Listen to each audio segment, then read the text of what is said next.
Hi friends, welcome to my channel. இன்றைக்கி வந்து நம்ம வந்து ஹேர் ஆயில் தான் பார்க்க போகிறோம். ஹேர் ஆயில் வந்து நம்ம வந்து வெறும் கருவேப்பிலை வச்சு நம்ம வீட்டில் இருக்கிற பொருளை வச்சு நம்ம என்ன பண்ண போகிறோம், ஹேர் ஆயில் தயாரிக்க போகிறோம். இப்போ பாருங்கள், நான் 2 கைப்பிடி அளவு கருவேப்பிலை எடுத்திருக்கேன். அது நல்லா கழுவிட்டு நல்லா க்ளீன் பண்ணி எடுத்து வச்சுருக்கேன். லைட்டாக ஆறிச்சு, ஈரம் இல்லாமல் இருக்கணும். நம்ம அரைக்கும் போது ஈரம் இல்லாமல் வெறும் கருவேப்பிலை மட்டும் போட்டு அரைச்சிக்கலாம். நம்மளுக்கு கருவேப்பிலை எவ்வளோ தேவையோ அந்த அளவுக்கு நம்ம போட்டுக்கலாம். நான் வெறும் கருவேப்பிலை, வெறும் வெந்தயம் மட்டும் தான் யூஸ் பண்ணியிருக்கேன். உங்களுக்கு தேவையான வெங்காயம் கூட சின்ன வெங்காயம் சேர்த்துக்குங்க. இதில் தண்ணி இல்லாமல் ஃபஸ்ட்டு கருவேப்பிலை வந்து நல்லா அரைச்சி எடுத்துகிட்டு அது கூடவே வெந்தயத்தை நமக்கு தேவையான அளவு போட்டு வெந்தயமாக அரைச்சி எடுத்துக்கலாம். இந்த அளவு இருந்தாலே போதும், கரெக்டாக இருக்கும். ரொம்ப மைய அரையணுன்ற அவசியம் இல்லை.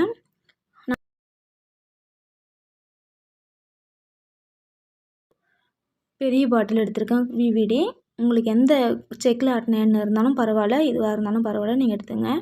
இது வந்து ஆயில் நம்ம வந்து பாத்திரத்தை சில்வர் பாத்திரம் வச்சுக்கலாம். அலுமினியம் பாத்திரத்தில் காய்ச்சதை விட சில்வர் பாத்திரமோ அப்படி இல்லைன்னா இரும்பு கடாய் இருந்துச்சுன்னா அதில் கூட நீங்கள் காய்ச்சிக்கலாம். இதில் வந்து இப்போ ஆயில் போட்டு ரொம்ப கொதிக்க விடாமல் சிம்லேயே வச்சு காய்ச்சி எடுத்துக்கலாம். லைட்டாக ஹீட் ஆனதுமே நம்ம வந்து நான் அரைச்சி வச்சுருக்கேன் கருவேப்பிலை நம்ம அதில் போட்டுடலாம். எல்லாத்தையும் போட்டு நல்லா கலந்து விட்டுடலாம். நம்ம அரைச்சி யூஸ் பண்ணுறதுனால எண்ணெய் வந்து சீக்கிரமாக அதில் எசன்ஸ்லாம் இறங்கிடும். ரொம்ப நேரம் காய்ச்சணுன்ற அவசியம் இல்லை. போட்டாலே அதோடைய கலர் உடனே பாருங்கள் க்ரீன் கலரில் மாறிடுச்சு.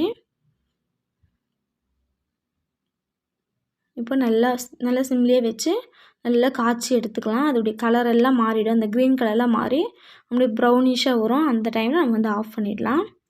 இது லைட்டாக கிண்டிகிட்டே இருந்தால் மட்டும் போதும், ரொம்ப இது பண்ண வேண்டிய அவசியம் இல்லை. அப்பப்போ கிண்டி விட்டால் போதும். இது கூடவே நம்ம வந்து சின்ன வெங்காயம், கருவேப்பிலை, வெந்தயம், அப்புறம் கருஞ்சீரகம், மருதாணி இலை இதெல்லாம் கூட நம்ம சேர்த்து அரைச்சி கூட ஆயிலை நம்ம ரெடி பண்ணிக்கலாம். இதெல்லாம் குளிர்ச்சியாக இருக்கும்னு சொல்லிட்டு நான் வந்து லைட்டாக தான் போட்டிருக்கேன். நான் வெறும் கருவேப்பிலையும் வெந்தயம் மட்டும் தான் வச்சுருக்கேன். உங்களுக்கு தேவையான நெல்லிக்காயெலாம் போட்டுங்க. சின்ன வெங்காயம், நெல்லிக்காய், மருதாணி, செம்பருத்தி இலை, செம்பருத்தி பூ இது மாதிரிலாம் போட்டு கூட நீங்கள் எண்ணெய் வந்து காய்ச்சிக்கலாம். நான் வந்து வெறும் வீட்டில் இருக்க 2 பொருள் வச்சே நான் வந்து ஆயில் ரெடி பண்ணியிருக்கேன். உங்களுக்கு தேவைப்பட்டால் நான் சொன்ன பொருள்லாம் உங்கள்கிட்ட இருந்துச்சுன்னா அதெல்லாம் போட்டுக்கோ, நீங்கள் ஆயிலை ரெடி பண்ணிக்கலாம். எல்லாமே எது போட்டாலுமே முடி நல்லா வளரும், ரொம்ப ஷைனிங்காக இருக்கும். அதேபோல் கற்றாழை கூட நீங்கள் சேர்த்து நீங்கள் இது போல் ஆட் பண்ணிக்கலாம். இதில் பொடிசாக கட் பண்ணி போட்டு இந்த ஆயிலே நம்ம வந்து அதை அரைக்கக்கூடாது, ஆயிலில் வந்து கட் பண்ணி போட்டுக்கணும். பொடிசாக கட் பண்ணி போட்டு இதே போல் காய்ச்சி எடுத்துக்கலாம். ஆலிவேரா வந்து ரொம்ப குளிர்ச்சின்றதுலாம் நான் போடல. வெறும் வெந்தயமும் கொஞ்சமாக தான் வெந்தயம் வந்து ஆட் பண்ணியிருக்கேன். வெறும் கருவேப்பிலை மட்டும் தான் நான் போட்டிருக்கேன். இப்போ பாருங்கள் ஆயில் நல்லா இதுவாகிடுச்சு. இன்னும் ஒரு 2 நிமிஷத்தில் நம்ம வந்து இறக்கிடலாம். இது மாதிரி நம்ம யூஸ் பண்ணுறதுனால ஹேர் வந்து சீக்கிரமாகவே க்ரோத் ஆகும், நல்லா ஷைனிங்காகவும் இருக்கும் ஹேரு. இது போல் நீங்கள் யூஸ் பண்ணி பாருங்கள். அதில் கொஞ்சமாக நீங்கள் காய்ச்சி எடுத்து நீங்கள் வந்து வீட்டில் யூஸ் பண்ணி பாருங்கள். அதுக்கப்புறமா நிறைய தேவைப்பட்டால் நீங்கள் வந்து அதிகமாக காய்ச்சி வச்சுக்கலாம். 1 மாதத்துக்கு தேவையான அளவுக்கு நீங்கள் காய்ச்சி வச்சு யூஸ் பண்ணிக்கலாம். ஹேருக்கு வந்து அப்படியே வந்து தடவாமல் மசாஜ் பண்ணுற மாதிரி தடவுங்க. இப்போ பாருங்கள் ஆயில் வந்து நல்லா காஞ்சிடுச்சு. இப்போ வந்து நம்ம ஸ்டவ் ஆஃப் பண்ணிடலாம். கலர்லாம் நல்லா மாறிடுச்சு. ஆயிலே நல்லா க்ரீன் ஆகிடுச்சு. இது பாருங்கள் சூப்பராக இருக்குது. இந்த டைமில் நம்ம வந்து ஸ்டவ் ஆஃப் பண்ணி ஆற வச்சிடலாம். ஆயில் எடுத்து வச்சுட்டு நம்ம தேவையானப்போ நம்ம என்ன பண்ணலாம், ஆயில் டெய்லி நம்ம தடைக்கலாம். இந்த காய்ச்சும் போது பயங்கரமான ஸ்மெல்லு நல்லா இருந்துச்சு. இது வந்து நீங்கள் வெளியில் போகும்போது கூட யூஸ் பண்ணிக்கலாம். நல்லா மசாஜ் பண்ணுற மாதிரியே தடவுங்க. தடவிட்டு குளிக்கிறதா இருந்தாலும் குளிச்சிடுங்க. அப்படி இல்லைன்னா நீங்கள் எப்பயும் போல் ஆயில் வச்சுட்டு நீங்கள் யூஸ் பண்ணிக்கலாம். இது பாருங்கள் ஆயில் வந்து நம்ம எடுத்து வச்சிடலாம்.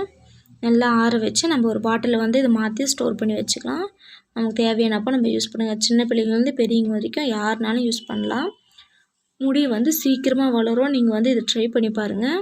இந்த வீடியோ வந்து நீங்கள் மற்றவங்களுக்கும் ஷேர் பண்ணுங்கள். யாரெல்லாம் முடி வளரலன்னு கவலைப்படுறாங்க அவங்களுக்கு இந்த வீடியோவை ஷேர் பண்ணுங்கள். இந்த வீடியோ உங்களுக்கு பிடிச்சிருந்தனா லைக் பண்ணுங்கள், ஷேர் பண்ணுங்கள், கமெண்ட் பண்ணுங்கள், சப்ஸ்கிரைப் பண்ணி பக்கத்தில் இருக்கிற பெல் பட்டனையும் கிளிக் பண்ணுங்கள். ஓகே ஃப்ரெண்ட்ஸ், வேறு ஒரு புதிய வீடியோவில் நம்ம மீட் பண்ணலாம். பாய்.